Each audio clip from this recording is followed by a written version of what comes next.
하시기 바랍니다. 오늘 주일인데 여러분 목사가 어떻게 사는지 궁금해서 오신 분은 없으시죠? 그죠? 예. 제가 부목사 시절에 안양에 있는 안양교회에서 목회한 적이 있었습니다. 그때 목사님께서 해외에 좀 나가 계실 일이 있어서 제가 설교했는데 참 재밌는 일이 있었습니다. 등록을 이렇게 하신 교우들이 있어서 예배 끝나고 난 다음에 어떻게 해서 저희 교회 등록하시게 됐냐 그랬더니 웃으면서 하는 말이, 오늘 예배 드리러 왔는데 목사님 목소리가 좋아서 등록하기로 결심했습니다. 그럽니다. 참 별 사람이 다 있다. 교회를 오는데 목사 목소리가 좋아서 등록하는 사람도 있구나. 예. 참 교회에 다양한 사람들이 옵니다. 이런 저런 이유로 교회를 찾아옵니다마는, 오늘 말씀의 제목처럼 예수님께서 땅에 오신 이후로 예수를 만나려고 했던 사람들은 참 많습니다. 분명한 것은 오늘 여기 계신 여러분들도 목사 버리고 오신 것이 아니라 주님 만나려고 아마 오셨다, 그렇게 저는 믿습니다. 그런데 오늘 성경은 예수를 만나려고 왔던 참 많은 사람들이 그 숫자만큼 다양한 생각들을 가지고 교회를 찾아왔더라 하는 것입니다. 오늘 읽었던 요한복음 12장 20절부터 26절의 말씀은 그 가운데 호기심으로 예수님을 찾아 나온 사람에 관한 이야기를 들려줍니다. 유월절을 위해 예루살렘에 참 많은 사람들이 모여들었습니다. 그 사람들 가운데에 그리스에서 온 사람들이 있었다 했습니다. 먼 여행 끝에 도착한 이들은 예루살렘에 도착하면서 예수라는 이름을 참 많이 듣게 된 것입니다. 예수가 도대체 누구냐? 도대체 예수가 누구길래 골목마다 사람들이 모이는 곳마다 예수 이야기를 이렇게 하고 있느냐? 그들은 아마 무로무로해서 이 빌립이라고 하는 사람이 예수의 제자라는 소식을 아마 듣고서는 빌립에게 다가간 것 같습니다. 그렇게 해서 빌립은 안드레에게로 가고 안드레와 함께 예수께 나아가서 이들의 만나고자 하는 마음을 전합니다. 그런데 이들이 예수님을 만나려고 할 때에 예수께서 하셨던 말씀은 그들이 생각했던 그런 차원이 아니었습니다. 그들에게 있었던 호기심은 그야말로 그리스 사람답게 철학적 호기심에 근거하였던 출발이었습니다. 뭔가를 좀 분석해보고 합리성을 따져서 받아들일 수 있느냐 없느냐, 철학적 논지에 근거한 접근 방식이었던 것입니다. 근데 예수님께서는 뭐라고 하셨습니까?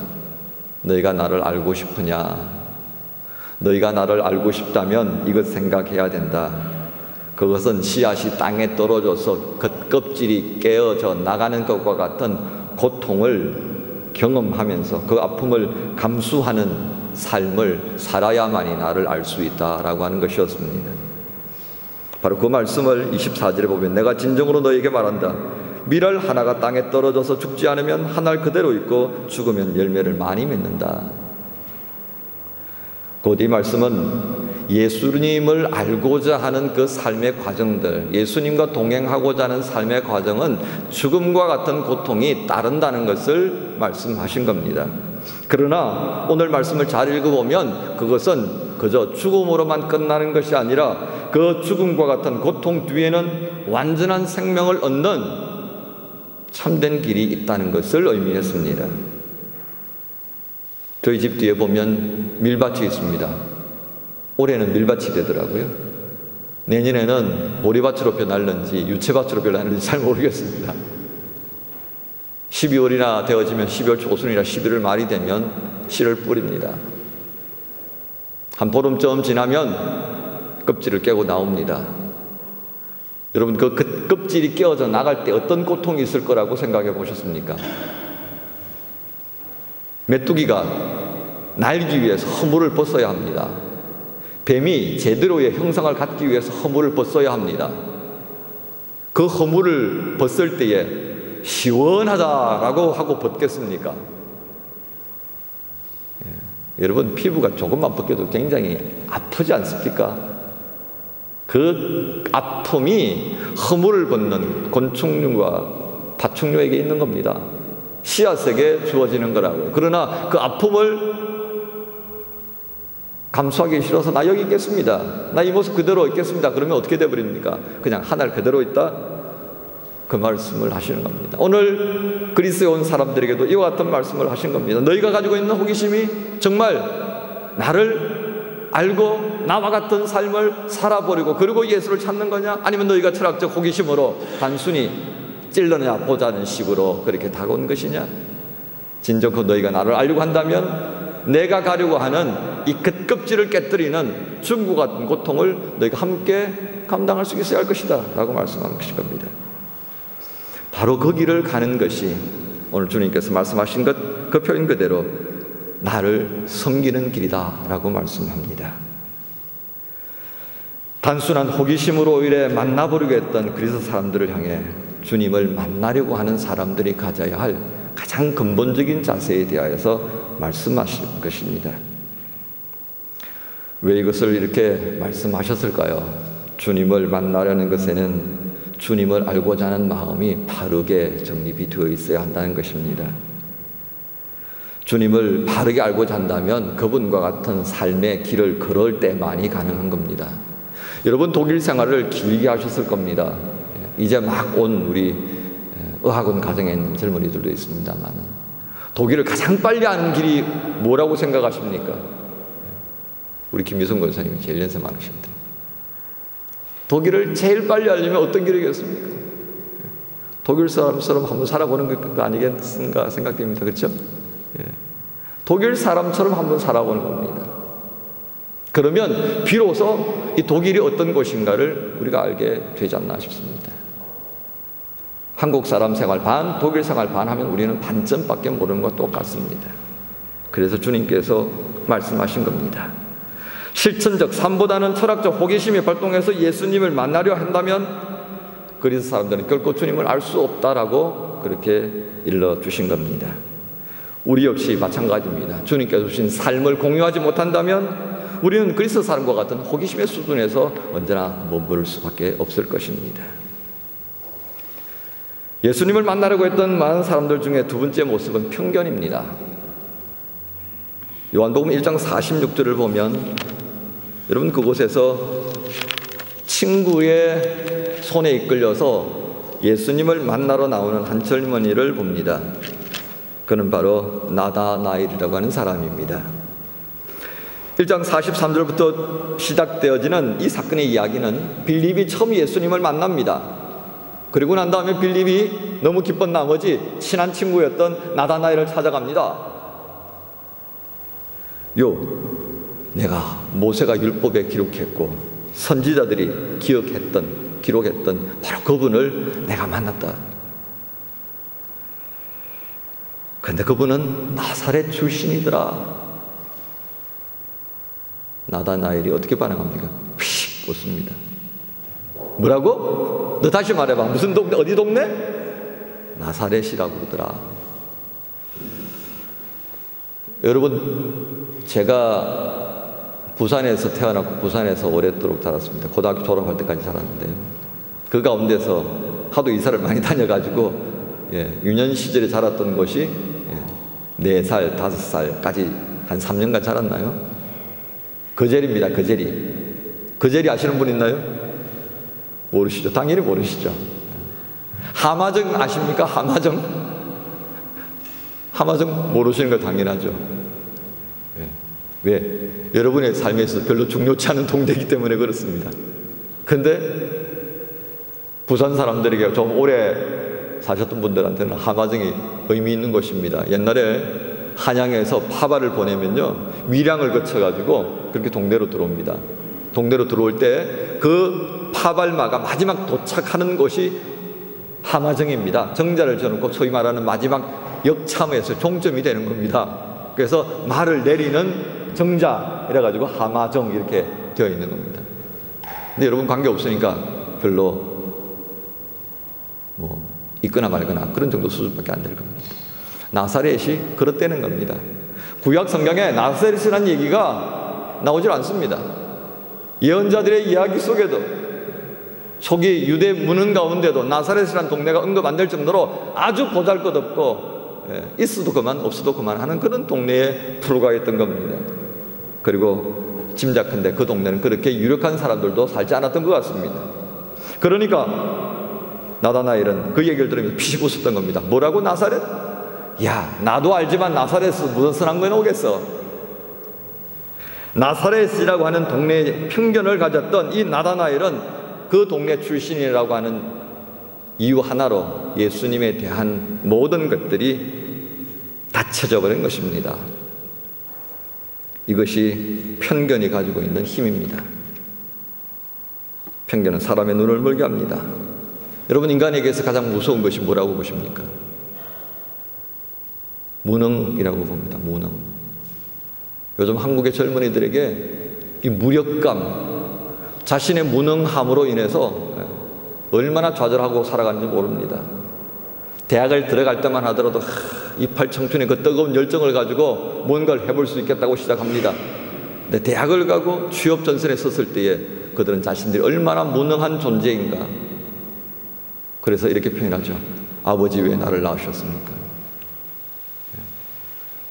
왜 아버지는 그렇게 무능력하게 사셨습니까?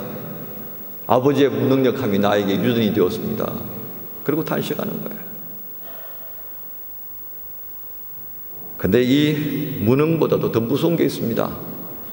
무엇이겠습니까? 무지입니다. 무지를 잘못 이해하시면 많이 못 배워서 그렇겠구나, 그렇게 얘기하겠습니다. 그러나 전혀 아닙니다. 무지는 배우고 못 배우고의 차이가 없습니다. 무지는 그야말로 보지 않고 들으려고 하지 않는 것에서 비롯됩니다. 내가 가지고 있는 것이 전부인 것처럼 그리고 살아가는 모습이 바로 무지의 모습이라는 것입니다. 무지보다 더 무서운 것이 있습니다. 무엇이라고 봅니까? 그것은 편견입니다. 무능보다도 무지보다도 더 무서운 이 편견은 사람의 눈을 멀게 만들고 미래를 망쳐버립니다. 결혼에 실패한 여인이 있습니다. 딸을 하나 놓고서는 이 남편이라는 작자가 도망을 가버렸던 겁니다. 이 어린 딸을 키우면서 이 여인의 마음속에 무엇만 자라났겠습니까? 원한입니다. 원한이 사무칩니다. 그래서 딸을 보고 항상 말합니다. 뭐라고요? 남자는 뭐라고요?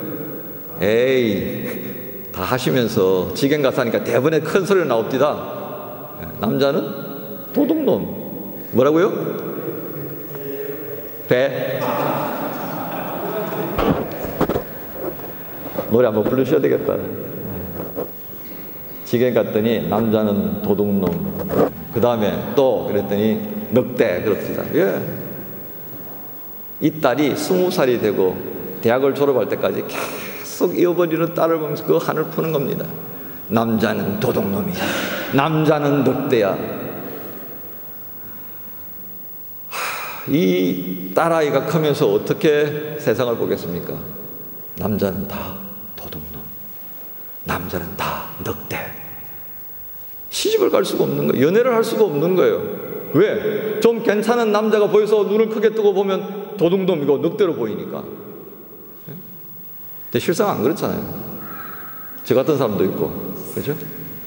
재밌고 오늘 백무현 집사님 같은 사람도 있고 좋은 사람들 많다고요. 예. 근데 왜 남자는 다 도둑놈이고 늑대냐고요? 뭐 때문에? 편견 때문에 그렇게 눈이 가져버린 겁니다.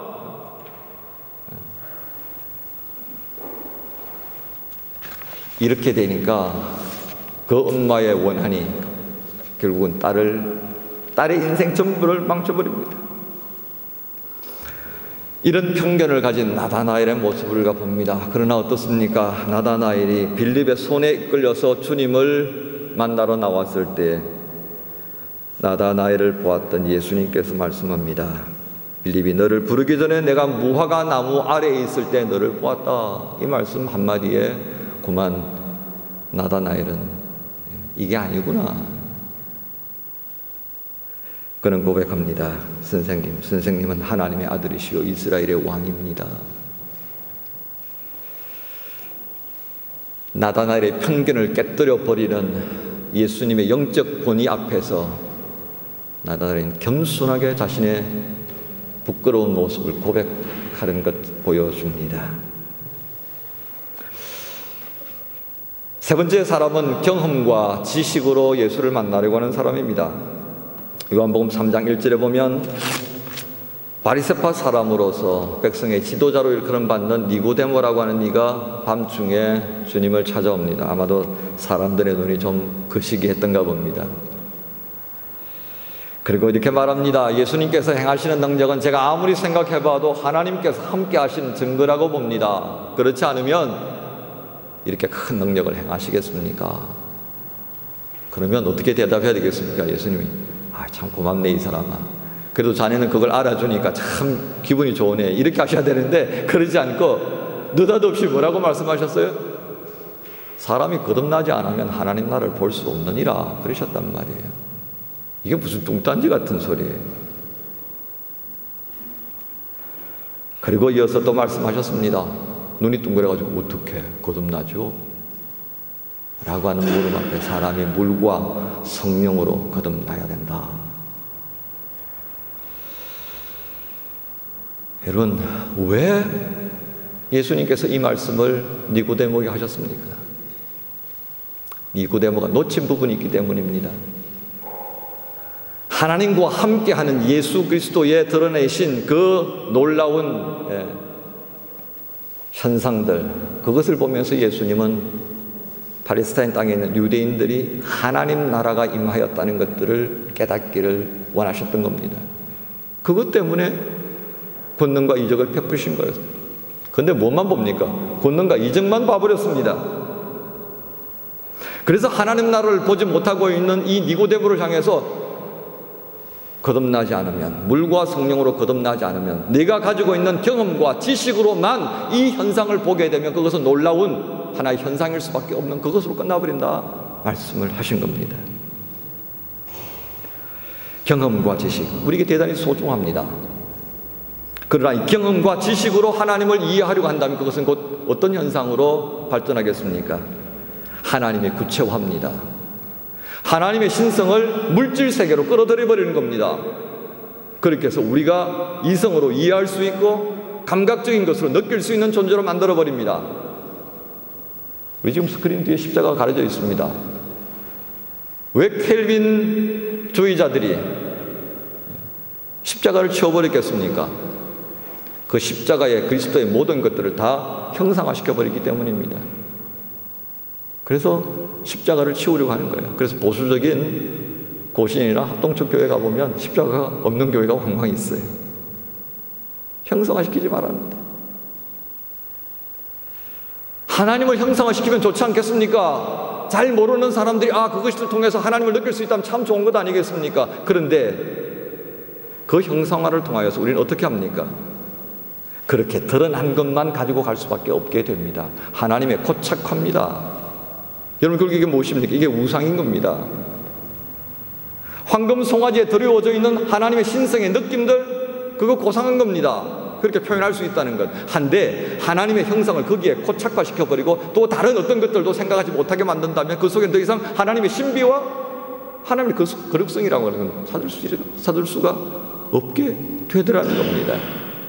그래서 하나님을 형상화시키지 말라 하셨습니다. 사랑하는 교회 여러분 그리스 신화와 관련되어진 영화를 한 번씩 볼 기회가 있을 겁니다. 신탁을 받으러 신전에 올라가려고 하면 몇 가지 조건이 붙여집니다. 거무와 30냥, 거무와 30냥, 목욕 재개하고, 그리고 저 절벽을 기어 올라가라, 이런 얘기들이 있습니다. 근데 그 영화를 보면서 여러분 무슨 생각합니까? 그렇지, 신탁을 얻으려고 하면 그렇게 해야지. 신전에 있는 사람들이 요구하는 내용입니다.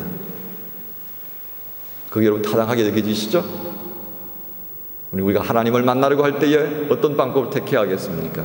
하나님은 어떤 방법으로 당신을 만나려고 말씀하셨는가를 우리는 찾아봐야 하고, 그리고 그 방법으로 하나님을 만나러 나가야 합니다. 그런데 그것은 도외시켜 놓고 우리가 원하는 방법으로 내가 생각하는 이성의 합리적인 경험과 지식을 근거해서 하나님을 찾으러 가려고 하는 것이 오늘 우리 현대인들의 모습이라는 것 우리가 인정해야 합니다. 그렇게 해서 발견되어진 하나님, 그렇게 해서 경험되어진 하나님, 그것은 하나님의 부분 가운데 지극히 일부분에 불과할 것입니다. 오늘 우리가 큰 실수하고 있는 모습이 바로 가지고 있던 경험과 지식의 근거에서 일어난 현상입니다. 오늘 이 니고데모를 향해서 하신 말씀, 물과 성령으로 거듭나지 아니하면 하나님 나라를 볼 수 없을 것이라고 하셨던 이 말씀에 깊은 묵상을 해야 합니다. 곧 사람의 이성이 아닌 믿음의 눈으로 그리스도의 임재를 받아들이고 그분 앞에 순종할 때만이 경험되어지는 것이 바로 하나님 나라인 것입니다. 불행하게도 니고데모는 그의 풍성한 경험과 지식으로 인해서 예수께서 베푸신 이적을 보았으면서도 목적하신 나라는, 하나님의 나라는 결코 경험하지 못하는 자리에 있었던 것입니다. 마지막으로 믿음의 모습으로 나오는 사람들입니다. 요한복음 4장 43절을 보면 예수님께서 첫 이적을 베푸셨던 가나의 혼인잔치의 사건을 여러분 기억하실 겁니다. 거기를 재차 방문하셨다고 기록이 됩니다. 바로 거기에 왕의 신하가 있었습니다. 안타깝게도 그의 아들이 가버나움에 살고 있었는데 이 아들이 죽을 병이 들었습니다. 가나에 예수께서 내려오신다는 소문을 듣고서는 이 아버지가 예수님을 찾았습니다. 그리고 말합니다. 가버나움으로 내려오셔서 아들을 고쳐주십시오. 아들이 거의 죽게 되었기 때문이다 라고 부연 설명을 달아놓았습니다. 그런데 예수님께서 말씀합니다. 그것에 대해서 가타부터 말씀하신 것이 아니라 뭐라고 말씀하셨습니까? 너희는 표징이나 기이한 일들을 보지 않고는 결코 믿으려고 하지 않는다 그랬습니다. 예수께서 말씀하신 의도가 분명합니다. 아들의 죽을 병에 들어서 위급한 것도 중요하지만 믿음으로 주님을 향해서 청하지 못하고 그저 주님의 존재성만 옮겨가면 모든 것이 다 해결될 것처럼만 여겨지는, 그래서 예수께서 어떤 신기한 능력을 가진 사람으로만 보아지는 그 현상들은 곧 마음의 병든 자의 모습과 똑같다 하신 겁니다. 마음이 병에 들었으니 주님께서 보이시고 말씀하시는 것들을 표정과 기이한 일들로 다 바꾸어 버린 것입니다. 그래서 이렇게 말씀한 겁니다. 내 아들의 죽을 병도 중요하지만 너의 병든 그 마음도 치료받는 것이 중요하다. 그래 말씀하신 것입니다. 이것을 알아챘는지 이 신하는, 이 아버지는 간청해서 말씀드렸다 했습니다. 그 신하가 예수께 간청하였다. 선생님, 내 아이가 죽기 전에 내려와 주십시오. 간청하여서 선생님, 내 아이가 죽기 전에 내려와 주십시오. 성경에 보면 이 간청이라는 단어가 참 많이 등장합니다. 마태복음에는 7번 나오고요. 마가복음에는 몇 번 나올 것 같아요? 제가 어젯밤에 설교 준비하면서 헤아려봤습니다. 마태복음에 7번, 마가복음에는 몇 번 나왔을 것 같아요? 하나 더 나왔죠? 8번 나옵니다. 8번. 그런데 이 간청이라고 하는 단어 다음에 참 신비로운 일들이 생겨납니다. 주님의 마음이 움직이시는 것을 보여줍니다. 근데 그 간청이라는 단어를 쓴 이들이 어떤 때는 사람이기도 하고 어떤 때는 귀신이기도 합니다.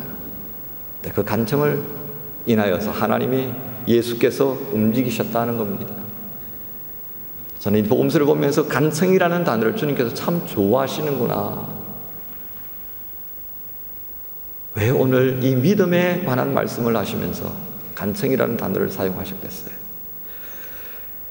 이 아버지의 청을 듣고 난 다음에 50절에 말씀합니다. 돌아가거라. 내 아들이 살 것이다. 그는 예수께서 자기에게 하신 말씀을 믿고 돌아갔다. 그리고 간 길에 종들이 와서 아들이 살아났다는 것을 전해 듣습니다. 여러분, 이것입니다. 간청하였고 주님께서 들으셨고 말씀하신 것을 믿고 내려가는 사람들. 여러분, 주님의 마음을 움직이시려면 간청하는 마음이 있어야 합니다. 내 아들이 죽기 전에 내려와 주십시오. 자식을 사랑하는 이 아비의 마음과 또한 비교될 수 있는 그보다 더한 간증이 또 있겠습니까? 우리가 주님을 향해 믿음으로 구할 때의 모습이 바로 이러해야 한다는 것을 복음서의 말씀을 통해서 들려주신 겁니다. 사랑하는 교회 여러분, 우리가 주님을 만나려고 할 때 우리로 하여금 주님을 제대로 만나지 못하게 만드는 것들이 참 많습니다. 이 장애물들 때문에 어려움을 겪고 그대로 머물러 버리고 퇴보하거나 잊어버리게 되는 순간들을 많이 경험합니다. 여러분, 교회가 어떤 곳이라고 봅니까? 교회는 오늘 나타난 사람들처럼 호기심, 편견, 경험과 지식, 믿음을 가지고 주님을 만나려는 사람들이 모인 곳이다, 그렇게 할 것입니다. 그러나 교회의 구성원은 이러할지라도 교회의 목적은 무엇입니까? 한 가지입니다. 그 목적을 우리는 빌립보서 1장 15절 이하의 말씀을 통해서 보게 된 겁니다. 사랑하는 마음으로 전하든지 시기하고 분쟁하고 다툼으로 전하든지 교회의 목적은 무엇입니까? 그리스도를 드러내고 증거하는 것이어야 합니다. 사랑하는 교회 여러분, 이 사실을 믿지 마십시다. 내가 어떤 마음으로 예수를 만나려고 하는 것도 중요하지만 그러나 그보다 참 중요한 것은 그런 사람들이 모여서 이루게 하신 교회의 목적 또한 중요합니다. 여러분, 할 수만 있다면 믿음의 자리로 나아가십시오. 그래서 믿음으로 그리스도를 만나려고 하십시오. 그리고 할 수만 있다면 어떤 모양으로든지 간에 그리스도를 전하는 교회로 만들어갈 수 있도록 헌신하십시오. 이것이 사순절 네 번째를 맞는 우리를 향해서 주시는 주의 말씀입니다. 말씀을 이루시는 한 주간이 되기를 소망합니다. 기도하겠습니다. 하나님, 감사합니다. 예수를 만나려고 했던 사람들의 모습을 통해 오늘 이 시대를 살아가는 저희의 모습을 보며 이 사람들이 모여서 이루게 하시는 교회의 본래의 모습을 또 한번 생각하게 됩니다. 참으로 다양한 사람들이 모여 싸우나 이 사람들을 통해 그리스도의 이름이 증거되기를 원하시는 주의 뜻을 순종함으로 이루어 드리게 하옵소서. 예수 그리스도의 이름으로 기도하옵나이다. 아멘.